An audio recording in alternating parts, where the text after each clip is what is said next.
Ke-120, panas dingin. Di pondok Yasmin dan Cindy yang selesai mengaji, nongkrong lagi di kantin. Hari ini Yasmin ingin makan mie ayam. Tapi kali ini mereka diikuti oleh para suami, sebab mereka juga merasa lapar. Sembari menunggu pesanannya datang, Yasmin membuka ponselnya, dan langsung menuju aplikasi hijau. Saat ia membuka bagian status, di sana ia melihat status Mila, yang sedang memperlihatkan pemandangan di sekitar villa itu. Bukan Yasmin namanya, kalau tidak langsung ngereok pada suaminya. Aba Aang, Mila bulan madu di villa Tau. Lenyek Yasmin yang sudah bergelayut manja di tangan Ihsan. Ihsan menatap Yasmin dengan alis yang menyatu. Emangnya kenapa? Mereka kan pengantin baru. Sahutnya santai. Plak. Yasmin menepuk bahu Ihsan sedikit keras. Aku juga pinyiin. Kita sudah lama gak staycation. Lenyeknya ala-ala bocil minta beliin mainan. Iya. Nanti ya sayang, kalau sekarang abang gak bisa. Lagi banyak kerjaan soalnya anak-anak sudah mau ujian. Tapi Ustadz Hanan bisa.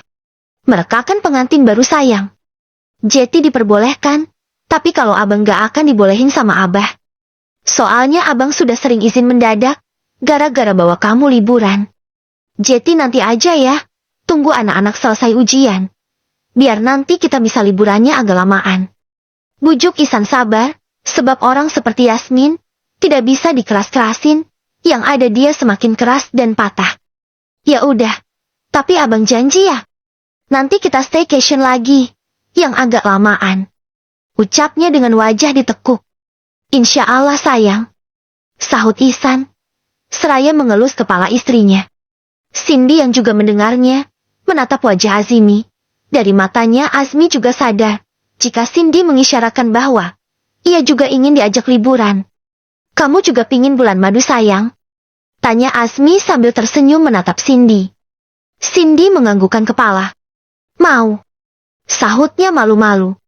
Ya udah nanti kita atur waktu. Mungkin saat liburan sekolah juga ya sayang. Iya mas. Cindy tidak membantah, sebab ia tidak keras kepala seperti Yasmin. Gimana nanti kita liburannya ke tempat yang sama aja, Cin? Biar ramah. Ucap Yasmin antusias. Boleh, Yas. Sahut Cindy yang juga tidak kalah antusias.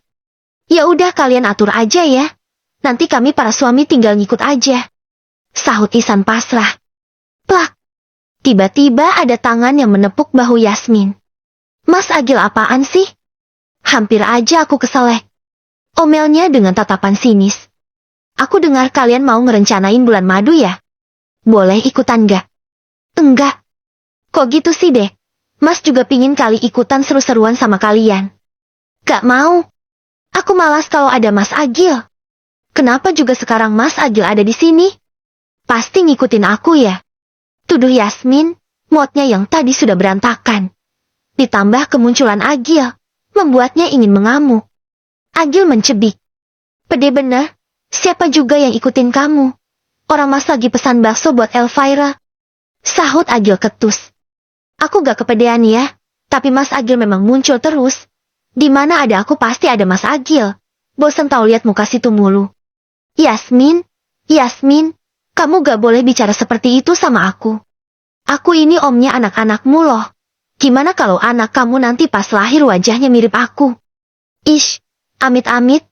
Emangnya abang mau kalau anak kita mirip Mas Agil? Tanya Yasmin pada Ihsan, yang dari tadi asik makan. Sebab ia lebih memilih diam, jika Agil dan Yasmin sedang berdebat. Ihsan mengangguk mantap. Mau? Kenapa enggak? Kan Mas Agil omnya. Mas Agil juga ganteng gak jelek. Sahut Ihsan santai. Kini Yasmin menatap Ihsan dengan tatapan yang sangat tajam. Abang nyebelin.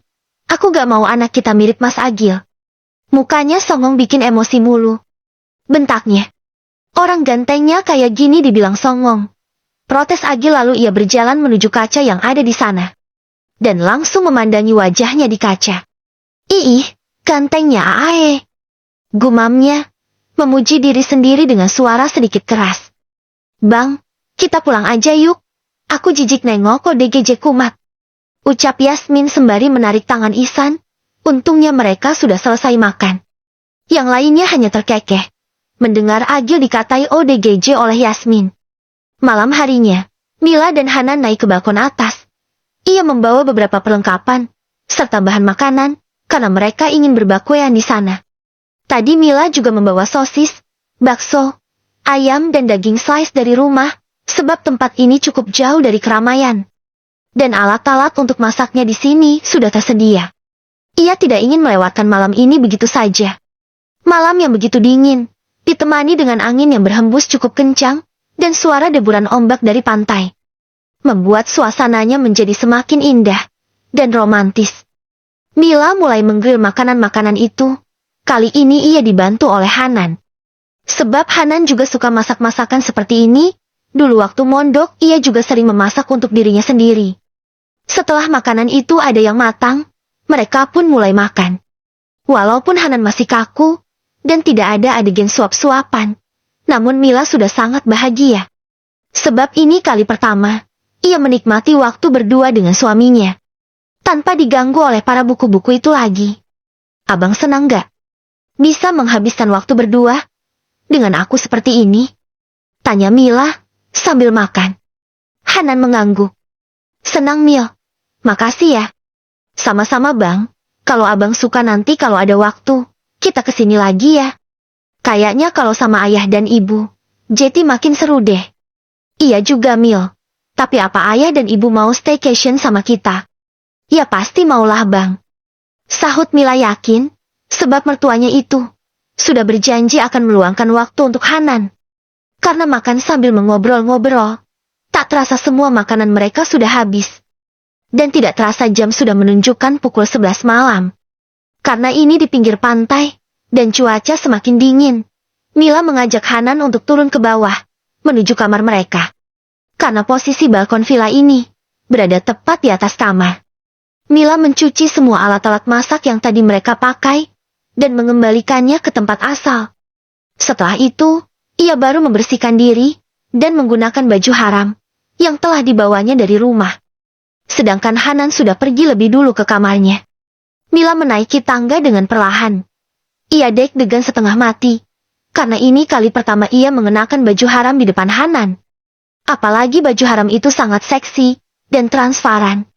Tepat saat Mila menginjak anak tangga yang terakhir, detik itu juga Hanan yang sedang duduk bersandar pada dipan dan memperhatikan layar ponselnya itu menoleh ke arah Mila. Jantung Mila rasanya hampir melompat.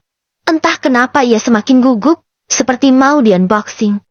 Hanan terpaku menatap istrinya, dengan mata yang membulat sempurna, dan mulut yang menganga lebar.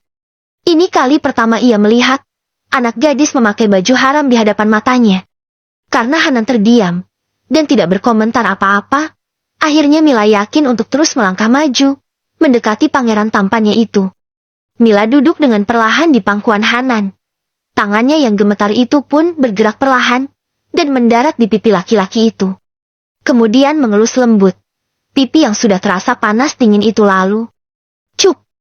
Mila mengecup singkat bibir Hanan, dengan penuh kelembutan. Membuat Hanan terkesiap dan ternganga kembali. Tubuhnya pun seketika terasa panas dingin. Seumur hidup ini kali pertama ia mendapatkan kecupan. Dan yang lebih membuatnya tercengang, yang berani menyentuh bibirnya yang masih suci itu, adalah seorang gadis yang masih perawan. Abang sudah ngantuk? Tanya Mila.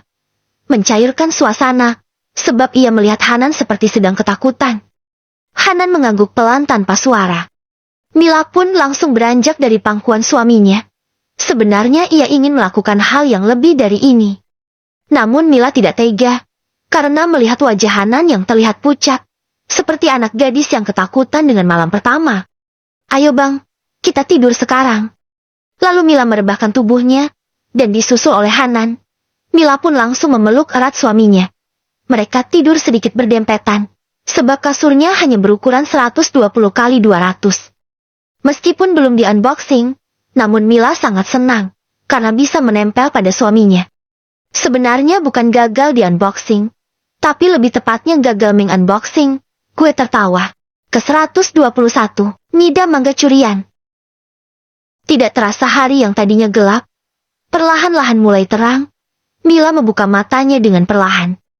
Sebab merasa terganggu dengan cahaya matahari yang mengganggu matanya, cahaya itu masuk melalui celah jendela kamar villa tersebut. Padahal semalam rencananya ia ingin melihat sunrise di pagi hari. Tapi ternyata ia bangun kesiangan. Mila dibuat heran saat melihat Hanan yang juga masih tertidur. Tidak biasanya laki-laki itu bangun kesiangan seperti ini. "Bang, ayo bangun. Kita belum sholat subuh. Ini sudah mau jam 7 pagi."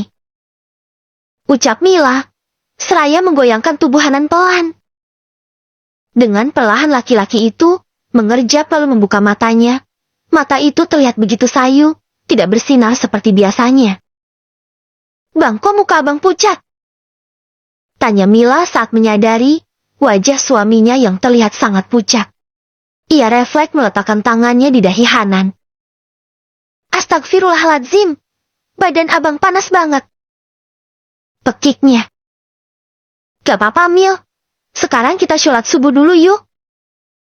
Mereka pun bergegas turun ke bawah untuk mengambil wudhu, sekalian sholat di sana. Karena Hanan yang seorang ustadz itu tidak mau meninggalkan sholat dalam keadaan apapun.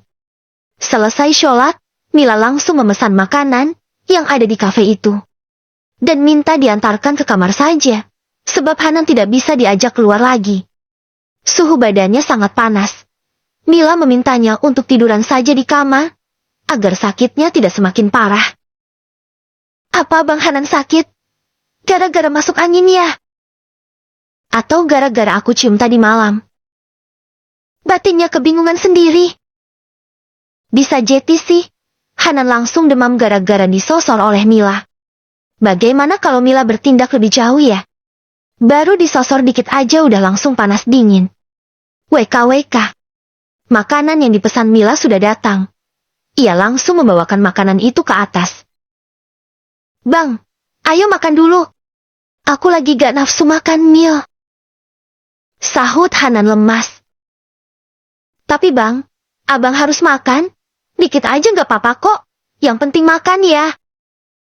Biar cepat sembuh." Bujuk Mila sabar. Kemudian ia membantu Hanan untuk bangun dan menyuapinya makan. "Ayo Bang, buka mulutnya," perintah Mila, seraya mendekatkan makanan ke mulut Hanan. Laki-laki itu pun terpaksa membuka mulutnya, karena tidak punya pilihan lain lagi. Baru beberapa sendok nasi masuk ke mulutnya, Hanan sudah meminta Mila untuk berhenti menyuapinya, karena ia merasa mual. "Kok aku jadi merasa bersalah ya? Apa aku terlalu agresif?" Batin Mila merasa tidak enak. Setelahnya Hanan ditidurkan oleh Mila kembali, tidak lupa ia juga mengompres dahi Hanan, karena ia kesini tidak membawa obat sama sekali. Kejadian ini benar-benar di luar prediksi Mila. Ia tidak menyangka jika Hanan akan sakit seperti ini. Walaupun liburannya sedikit terhambat, tetapi Mila tidak masalah. Baginya dimanapun berada, bagaimanapun keadaannya, yang penting bersama suami tercintanya itu, sudah membuatnya sangat bahagia. Di siang harinya, Ihsan dan Yasmin kembali untuk periksa kehamilan di klinik waktu itu. Sebab tadi pagi perut Yasmin kram, padahal itu sangat wajar terjadi pada ibu hamil. Namun Ihsan yang sangat posesif itu, langsung membawa Yasmin ke klinik untuk memeriksa kandungannya. Dan benar saja, kata dokter tidak apa-apa, semua itu sangat wajar terjadi pada ibu hamil. Kini mereka sedang di perjalanan pulang, di sepanjang jalan seperti biasa. Yasmin yang gila jajan itu, celingukan memperhatikan orang-orang yang sedang berjualan di pinggir jalan. Ihsan pun melajukan mobilnya sangat pelan, agar Yasmin bisa melihat apa saja yang sedang dijual orang-orang. Ada cilok, gorengan, bakso, nasi padang, soto, lalapan, ayam geprek, bakpao, coto Makassar, gado-gado, nasi campur. Tapi aku bosan Mbak Aang, pinginnya makan sesuatu yang beda. Gumamnya sambil mengabsen semua penjual makanan yang sudah mereka lewati. Ihsan mendelik dan memicingkan mata ke arah Yasmin. Bau-bau kegilaan sudah mulai tercium lagi di penciumannya. "Kamu mau makan apa sayang?" tanya Ihsan tapi masih dengan nada lembut. Yasmin menggeleng. "Gak tahu Bang, kita jalan aja dulu. Tapi jalannya pelan-pelan aja ya. Mobil itu berjalan sangat pelan. Sudah lebih dari puluhan warung makan dan pedagang kaki lima yang mereka lewati. Namun Yasmin masih belum tahu makanan atau jajanan apa yang ia mau. Bang, bang, bang, stop bang. Pekik Yasmin tiba-tiba. Anak itu sangat bersemangat memberhentikan mobilnya. Namun mobil itu tidak bisa langsung berhenti mendadak. Ya, abang sih. Jetty kelewatan kan? Gerutunya dengan wajah yang ditekuk. Ihsan menautkan alisnya, sebab mereka tidak sedang lewat di dekat penjual makanan. Bahkan tadi semua penjual makanan sudah habis mereka lewati. Kenapa sayang? Tanya Ihsan heran. Mobilnya pun sudah terparkir di pinggir jalan. Mundur bang, mundur. Bodohnya Ihsan yang sedang bingung itu hanya menurut. Stop! Yasmin memberhentikan mobilnya tepat di samping pohon mangga. Mangga itu ditanam di pot dan berbuah cukup lebat. Bang, aku mau mangga jepit. Renyeknya. Ihsan ternganga, sebab ia tidak pernah mendengar nama mangga jepit. Mangga jepit apaan sayang? Itu bang, mangga itu dijepit pakai kaca mobil. Ayo! Jelas Yasmin, seraya menunjuk ke arah mangga yang berada tepat di samping pintu mobilnya. Gak, itu punya orang sayang. Kalau kamu mau, kita harus bilang dulu sama yang punya. Tolak Ihsan mentah-mentah. Gak usah bang, jepit aja langsung. Namanya juga mangga jepit. Ya harus dicuri bang, yang punya gak boleh tahu. Kalau yang punya tahu nanti gak enak lagi, bukan mangga jepit lagi namanya. Hah, maksudnya kamu ngajakin abang nyuri? Yasmin menjawab dengan anggukan, sambil tersenyum getir. Ihsan langsung melajukan mobilnya kembali. Ya kali Ustadz diajakin nyuri mangga. Bisa hilang wibawa Ihsan di mata orang-orang, gara-gara nurutin ngidamnya Yasmin yang satu ini. Saat tahu mobilnya menjauh dari tempat itu, Yasmin langsung mencebik, nafasnya pun memburu, dan matanya menatap tajam Ihsan. Kelihatannya seperti singa yang ingin menerkam mangsanya. Abang, putar balik lagi gak? Ucapnya galak. Gak akan Yasmin. Sahut Ihsan, yang juga terbawa emosi. Sejauh ini ngidam Yasmin yang paling jauh, yang mampu membuat Ihsan laki-laki super sabar itu terbawa emosi. Abang jahat. Si kembar marah sama abinya. Abi jahat ya kembar, Abi gak mau nurutin kemauan kalian. Gumamnya seolah-olah mengajak bicara anak yang ada di kandungannya. Ihsan menarik nafas panjang, lalu beristighfar beberapa kali. Ia tidak habis pikir bisa-bisanya anak yang belum tahu apa-apa itu sudah diajak Yasmin mencuri. Tanpa berbicara apapun lagi, ia memarkirkan mobil itu tepat di hadapan toko buah. Lalu Ihsan turun sendiri dan membeli beberapa macam buah, termasuk buah mangga. Ihsan sudah kembali ke dalam mobilnya dan menaruh kresek buah itu di samping Yasmin, lalu ia mengelus lembut perut istri bocilnya itu. Si kembar anak Abi, nanti makan buah mangga yang Abi beliin aja ya. Jangan minta mangga curian, gak boleh dosa. Ucap Ihsan pada anak-anaknya. Plak! Yasmin menangkis kasar tangan Ihsan yang ada di perutnya. Kamu kok gitu sih sayang? Kasar banget sama suami. Protes Ihsan. Yasmin diam. Ia tidak menjawab apapun lagi. Sesampainya di parkiran pondok, Ihsan ingin mengantarkan kunci mobil ke rumah abahnya. Yasmin pun mengikutinya, sambil membawa kresek buah yang tadi dibelikan oleh Ihsan. Katanya tidak mau, tapi ujung-ujungnya buah itu dibawanya juga. Assalamualaikum.